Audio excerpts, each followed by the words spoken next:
उत्तर प्रदेश में अपराधियों के खिलाफ मुख्यमंत्री योगी आदित्यनाथ का जीरो टॉलरेंस वाला हंटर चलता है। अपराधी हो या माफिया, अपने गुनाहों की कीमत जरूर चुकाता है।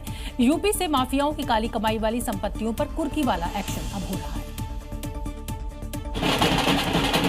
उत्तर प्रदेश में माफियाओं के दिन लग गए हैं, क्योंकि यहां अपराध करने वालों से पूरा का पूरा हिसाब वसूला जा रहा है। अपराध से कमाई गई संपत्ति को कुर्क किया जा रहा है। यूपी से माफियाओं को उखाड़ने की प्रतिज्ञा सीएम योगी पूरी कर चुके हैं। माफिया प्रवृत्ति को पूरी तरह समाप्त करेंगे। आज उत्तर प्रदेश माफिया मुक्त है, गुंडा मुक्त है, कर्फ्यू मुक्त है। चिन्हित माफिया व IR 36 गैंग के सरगना कुख्यात अपराधी ध्रुव सिंह और कुंटू सिंह, इस माफिया की 1.5 करोड़ की बड़ी हवेली को कुर्क किया गया है। 78 मुकदमों में नामजद माफिया ध्रुव सिंह पर गैंगस्टर एक्ट के तहत बड़ा एक्शन लिया गया है। अवैध कमाई से खड़े किए गए साम्राज्य को पुलिस ने ढोल और नगाड़ों के साथ जब्त कर लिया है।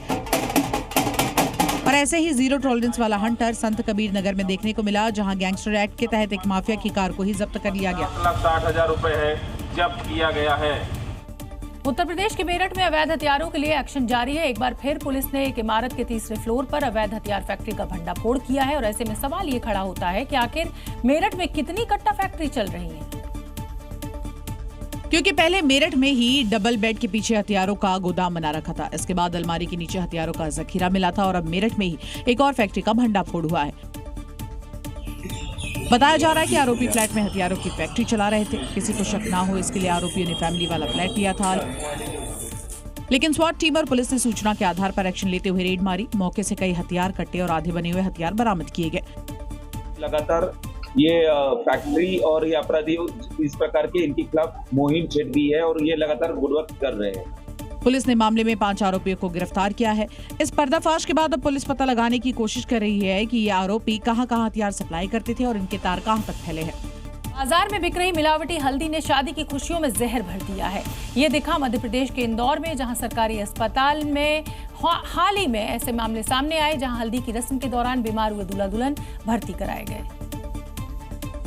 भरोसा नहीं हो रहा कि ये सामान्य सी हल्दी इतनी खतरनाक हो सकती है, लेकिन इस दुल्हन और दूल्हा समेत कुछ और लोगों को भी इस हल्दी ने बीमार कर दिया। दूल्हे को तो वेंटिलेटर पर रखना पड़ा, जबकि दुल्हन को ICU में भर्ती कराया गया है। तो हल्दी में भी कुछ ऐसी डाई पीले रंग की मिला दी जाती है, तो उससे उसका कंटामिनेशन हो जाता है। वो एडल्ट्रेशन में आता है, मतलब मिलावट में आता है। तो ये जो पीले कलर की डाई होती है, इससे स्किन एलर्जी हो जाती है। पहले तो अस्पताल प्रबंधन को कुछ समझ ही नहीं आ रहा था, लेकिन जब एक के बाद एक कई केस सामने आए तो खुलासा हुआ कि ये हल्दी थी जिसने शादी समारोह में चीख पुकार मचा दी। बताया जा रहा है कि दुल्हन को हल्दी लगाने के कुछ देर के बाद ही पूरे शरीर पर लाल चकत्ते उभर आए, साथ ही चेहरे और होठों पर सूजन आ गई। तो वहीं दूसरी ओर दूल्हे को सांस लेने में तकलीफ हो रही थी। मामला सामने आने के बाद फूड डिपार्टमेंट भी हरकत में आया और पूरे शहर में छापेमारी अब शुरू कर दी गई है।